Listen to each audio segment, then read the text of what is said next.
আসসালামু আলাইকুম। সবাই কেমন আছেন? আপনাদের দয়ায় আলহামদুলিল্লাহ আমরাও ভালো আছি। চলে আসলাম দিয়াবাড়ির গরুর হাটে, আমি আর মুন্না।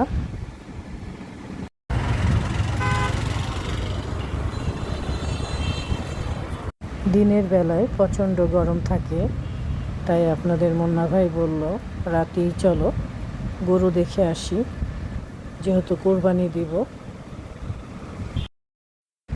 দিয়াবাড়িতে অনেক গরুই এসেছে, কিন্তু প্রচণ্ড দাম।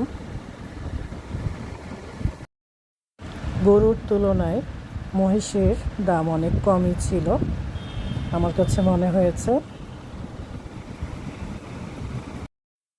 দিয়াবাড়ির হাটে ছোট মাঝারি সাইজের গরুর চেয়ে বড় গরু বেশি দেখা যাচ্ছে, যাও ছোট পাওয়া যাচ্ছে, কিন্তু প্রচণ্ড দাম, একদমই ছাড়ছে না। দিয়াবাড়ির হাটে এসে গরু কিনি আর নাই কিনি, এই কালো গরুটা দেখে খুবই ভালো লাগলো। বিশাল বড় এক গরু, খুবই সুন্দর দেখতে। আমরা অনেকক্ষণ ঘোরাঘুরি করলাম, গরু খুঁজলাম, কিন্তু তাও পেলাম না। এই গরুটা পেয়েছিলাম, কিন্তু দামে মিলল না।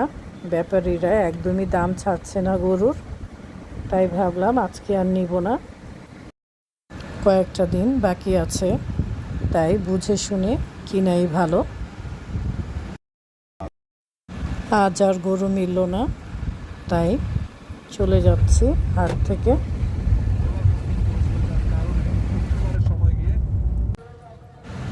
জানি না ভাগ্যে কি আছে, আজকে আবারও চলে আসলাম গরুর হাটে, মিরপুর 14 নম্বরে।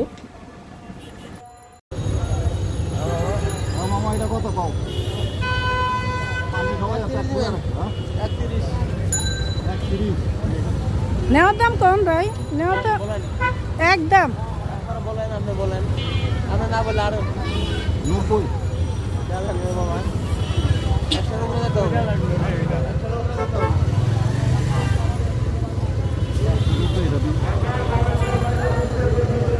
14 নম্বরের হাটে এসে বেশিক্ষণ ঘোরাঘুরি করতে হলো না।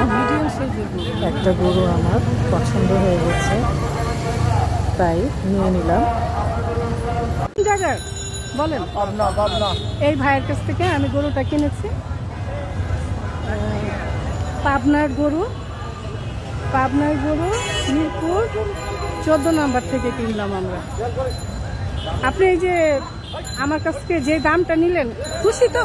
হ্যাঁ খুশি না হলে তো দিতেন না। আচ্ছা, খুশি। আচ্ছা, আপনি কয়টা গরু আনছেন? ওর আনছি 7টা। আর কয়টা আছে? কেবল একটাই গরু করলেন। আচ্ছা, মানে বিসমিল্লাহ করলেন আমাকে। যাক, আমার কপাল ভালো, আপনার ফার্স্ট গরুটা আমি নিলাম। আর 5,000 চলছি না, 5,000 দিচ্ছি। আচ্ছা, আমার ওই যে লোক আসতেছে, এটা নেওয়ার জন্য। এই, তুমি গরু নিয়ে যাবে? হ্যাঁ বেবি, হ্যাঁ তোর সাইডে কিন্তু তোমার নিয়ে যেতে হবে, ঠিক আছে? এইটা হ্যাঁ, ধরো ধরো, আদর করো। গরু যে কিনেছি এর জন্য হাসিল দিতে হয়, হাসিল দেওয়া শেষ হয়ে গেছে, এখন গরু বাসায় নিয়ে যাব। আল্লাহ যেন আমাদের কুরবানি কবুল করে নেয়। বাসায় এনে মুন্না গরুকে খাওয়ানোর ব্যবস্থা করছে।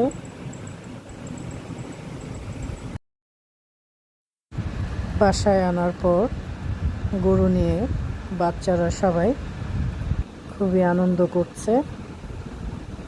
সব বাচ্চারা নিচে নেমে এসেছে, গরুকে আদর করছে।